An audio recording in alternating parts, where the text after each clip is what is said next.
For most of my life, I've had devices at my fingertips that would allow me to get in touch with anyone, anywhere, at any time. So it makes me think, have we already reached our futuristic dreams of hyperconnectivity? And if not, what could possibly lie ahead? I'm Marquez Brownlee, and I review dope new tech, but on this show, I'm rewinding the clock to look at the tech of the past that we thought would be our future. This is Retro Tech Hyperconnectivity. Hey, what's up? MKBHD here, and today we're going to be talking about communication technology, or more specifically, hyperconnectivity, instant communication. And the tech we're about to unbox today comes from 1984. I got no idea what this is. Let's find out. Okay. So this says phone mate, answering machine with beeperless remote. Answering machine. Oh yeah. I remember answering machines. Every phone you've probably ever owned has always had voicemail. But when you go back to the 80s, you had to build that and buy that. Pretty revolutionary when you put it that way. Let's see what's inside. Hey. Oh, you saved your voicemail on a cassette. Wow, that is definitely wood, but a lot of things had wood grain on them in 70s, 80s, 90s even. And then you have to open up in here. Those are your cassette tapes go right there. I have a messages cassette for recording and your voicemail that everyone hears when they call you. This side up. Tech has always been just a little finicky, hasn't it? Place the back edge of the teleset under the lip of the cassette tape holder. That's what I've been doing. Press the front of the teleset downward until flat. That's what I've been doing. Is there another lever somewhere? Oh, it should have been that easy. Tapes are in. So this is my first personalized outgoing message. I got 26 seconds. Gotta be efficient. Hi, you've reached the Brownlee family. We may or may not be home. We'll hear this message when you leave it. Just leave your phone name after the tone. Hi, you've reached the Brownlee family. We may or may not be home. We'll hear this message when you leave it. Just leave your phone name after the tone. All right, here's that friend you had where their voicemail was like tricking you into thinking you were talking to a person. Hello? Hello? Hey, how's it going? Sorry, speak up, I can't hear you. I was just gonna say, Sorry, can you talk a little louder? I didn't hear that. I was asking you. This is a voicemail. Feel free to leave your name and number at the tone. Got him. If you think about how far we've come with communication in the last 37 years, you have no choice but to think, what do we have in the next 37 years of our future? How much further can we even go? Well, that's what we're here to find out. So let's get into it. Welcome to Retro Tech. Thank you. First thing I'm going to ask you to do is check underneath your chair. Underneath my chair? Oh, this is what my dad was talking about. This is the old John. Oh, no, does this have a tape deck in it? Oh, yeah. The lovely early 80s faux wood. This is perfect. All right, we can put it to the side. We can talk tech. If I zoom all the way out to the beginning of communication tech, how did this whole thing start? When you talk about the evolution of instant communication, you start with the telephone back in the day. Hello? The telephone was a game changer. People for the first time could actually have conversations with people who were not in the same room as them. This was unheard of, but you had to kind of be tethered to that wall where it was plugged in. Oh, hello! And if you weren't home, you would not get the call. Not only that, you wouldn't know who had called. There was no caller ID when telephones first came out. You missed out. You literally just missed out on what could have been. So was getting something like an answering machine a big deal? So you never had an answering machine with a landline. I came into the game at the very end. It was a huge deal. The answering machine represented freedom. Freedom from being tethered to your home phone against that wall. Someone could call you, they could leave a message, you could check your messages. Marquez, call me back, dude. It allowed us instant access to communication, but not on a specific schedule. The future of the telephone business is bright and rich with promise. As we move forward with innovation, technology around landlines took off exponentially.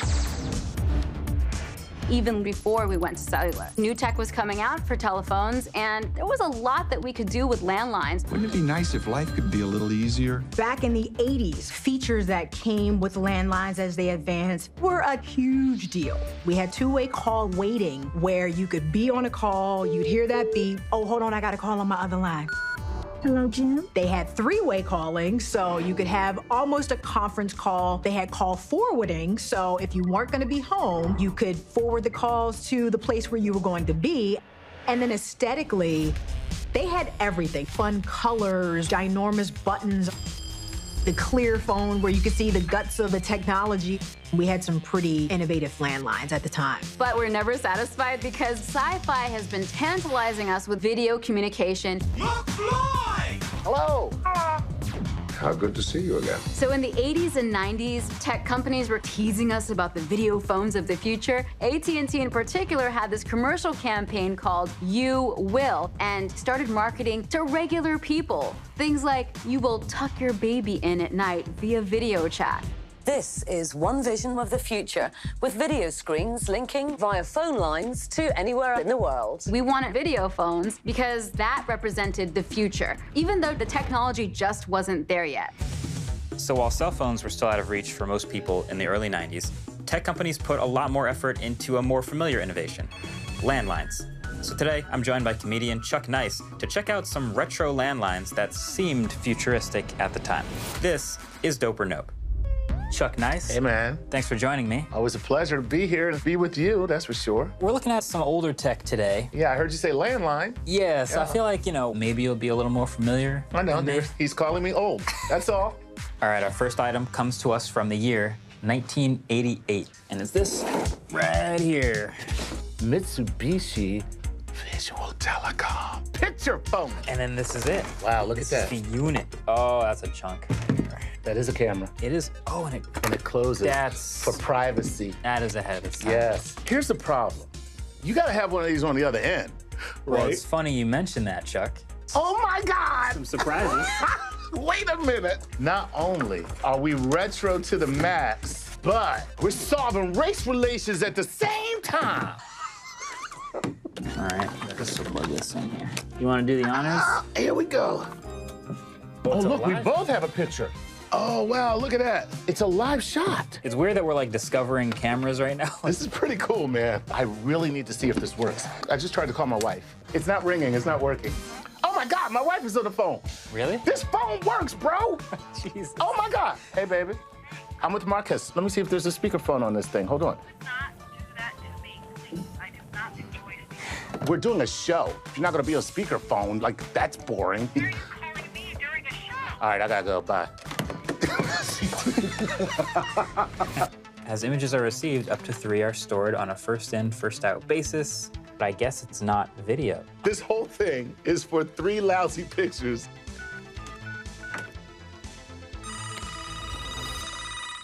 Never pick up on the first ring. Makes it look very, very needy. Hello? All right, you might be getting a picture right now. Oh my God, you are... Boom! Wait, okay, now you send one. Check it out, right? Oh, there it is. Yo, did you get my picture, man? I got it. I got it. I don't have much of a practical use for this other than this is the coolest thing I've seen in a long time. Even in 2021, I kind of still want one. This is dope. This is dope. It's definitely dope. Yeah.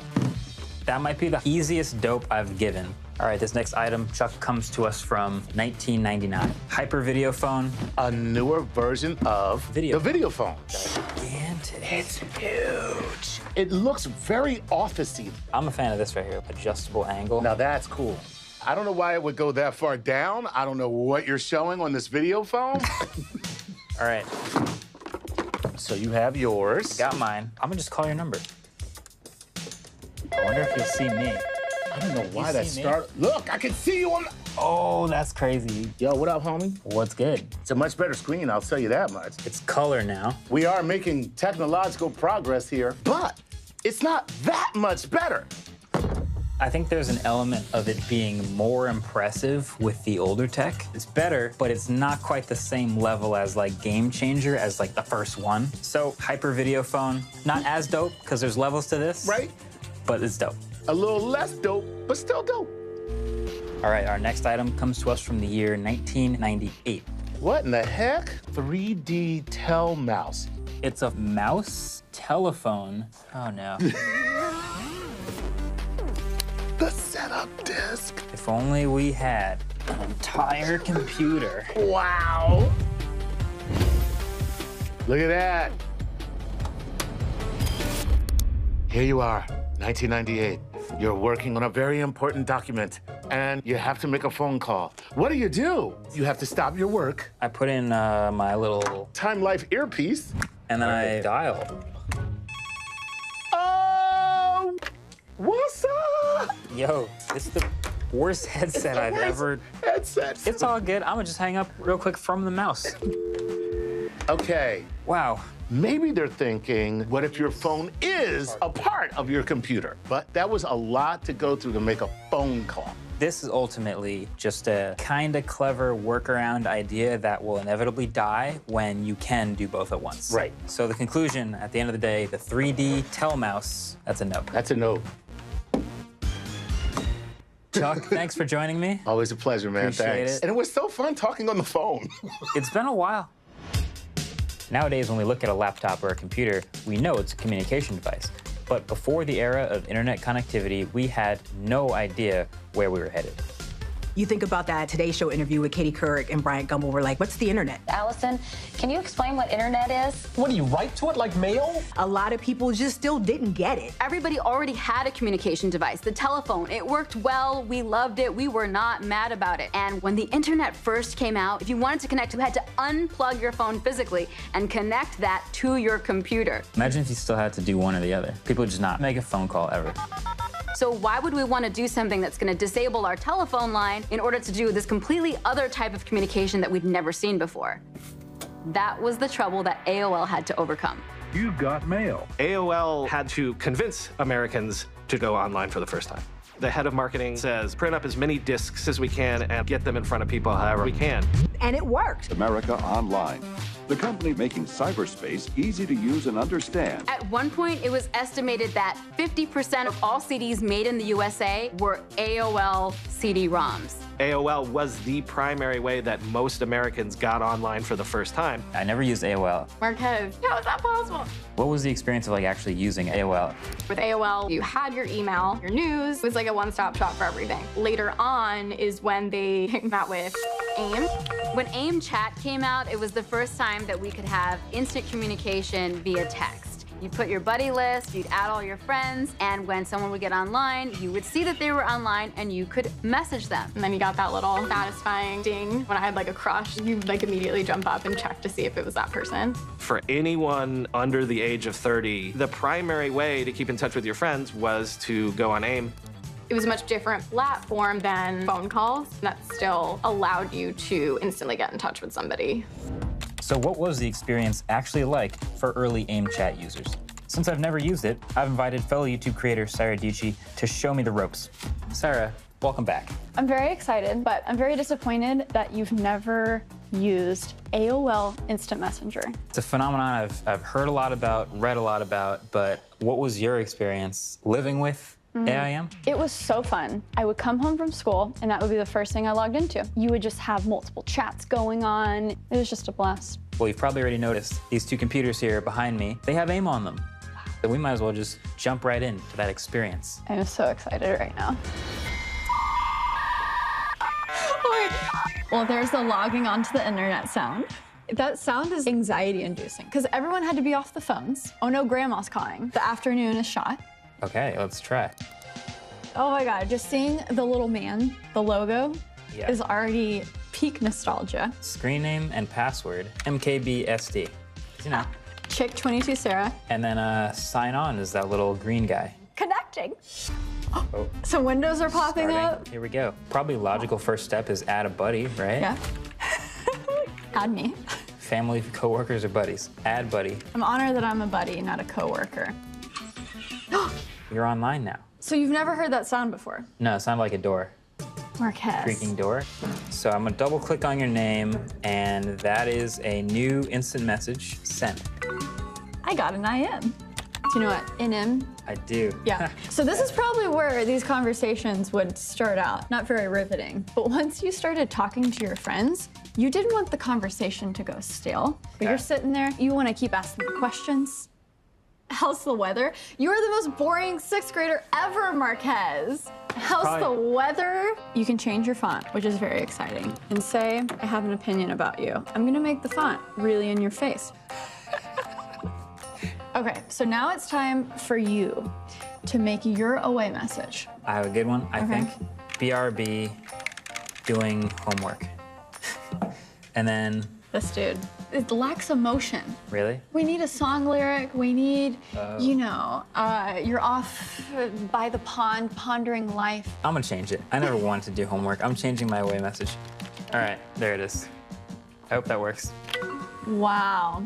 I get knocked down. Parentheses, BRB, mom has to use the phone. This is before you got your first phone. AIM was a symbolic beginning of freedom of communication. And it felt like my own world with my friends, no teachers, no adults. So how'd I do? I mean, this was your first AIM experience. So I think you did a great job. AOL helped bring us into the hyper-connected state that we're in today. So where else do we go from here? With all the different inventions that we've seen in sci-fi, it's communication where we've actually pretty much achieved a majority of the things that we've seen. We have cellular service, we have two-way wristwatches, we have video calls, we have all of those things. So what's next? There is one future where the mobile phone becomes an implant in the online human. How about a brain implant? Imagine wanting to talk to your mom and just kind of like blinking and saying, Mom, and there she is, right in your head. That technology is being created right now, and it's right around the corner. All of this speaks to how we want instant communication. We don't want to wait. We don't want a busy signal. We want to talk now. The possibility of communicating instantly, simply through our thoughts, seems like a technology that's far off in the future, but a company called NextMind has developed a device that may prove it's closer than we think. When I look at the slot, it moves the paddle and brick breaker. Holy smokes. Every button is pulsing light in different ways, and it's reading my brain through my skull and my skin and my hair. So it's on the outside, looking into my brain. I had an experience with the NextMind, had my mind blown. So exactly what part of the brain is this device reading, and how does it work? Your brain generates some electricity. That's how neurons communicate with each other. And if we put a device here, we can record the neural activity, we translate the neural activity, and then you can see that translation directly on the computer. And it's on the back of your head. Is that because there's a lot of activity that's very useful coming from like the back of the brain? It's measuring activity of neurons on the visual cortex, which is at the very back of the head. When you see things, this is happening in the visual cortex. Just by recording the activity, we can create a symbiosis between the visual environment and your brain. Does this feel like the next logical step of literally just sending a thought from one person to another? In just a few decades, we're gonna just like communicate telepathically with each other. Oh, wow. Remember, your brain is a computing machine, so the visual cortex is really the strongest part of the brain. So if there's access to your visual cortex to transmit it directly rather than using speech, it's totally feasible. But what if you could communicate much richer thought? Basically, if you can capture the intentions directly in the brain, you just have to imagine it and what's really happening within your mind is projected by a telepathic link. The only challenge is a technical challenge of having the right sensors to analyze, translate the data at the speed of thought. So in a way, it's like a more rich version of language. That's a crazy future. This is definitely going to happen, and it's just a question of time and improving the technology. That is really exciting. I'm looking forward to what you guys are working on. Thank you so much for the time. I've learned a lot, and I'm gonna get back to training. All right, so in the world we're living in now, it seems like we've come so far from phone calls to AIM, all the way to like instantly being able to talk face-to-face with anyone in the world in a high-resolution, multi-person video call. But the future of not even having to lift a finger or say a word and you just transmit your thoughts to another person or communicate with a smart device, like, that's pretty wild. That's definitely something to pay attention to. Either way, that's been it. Thanks for watching this one. Catch you guys later. Peace.